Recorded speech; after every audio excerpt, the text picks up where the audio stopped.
So the next stage is the listing for trial. As the different stages of claim start to come together, the claim will need to be listed for trial either with a trial date or a trial window.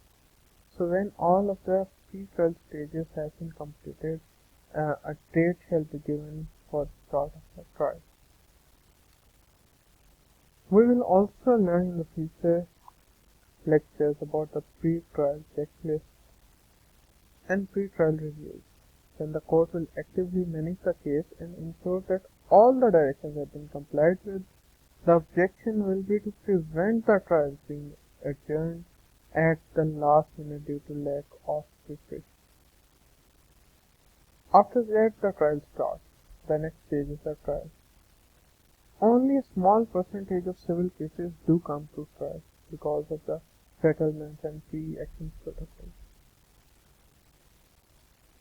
But we will be looking at how the trial works, the order of the witness giving statements, and we will also concentrate on the evidential value arising from the trial.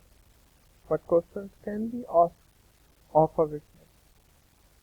Are we able to refer to any previous connections?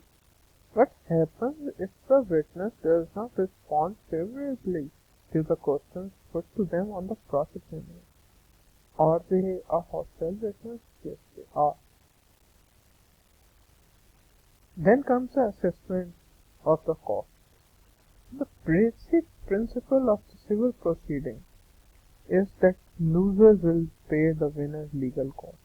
All the costs that he has paid during the trial shall be included, and loser of the case shall pay it to the winner.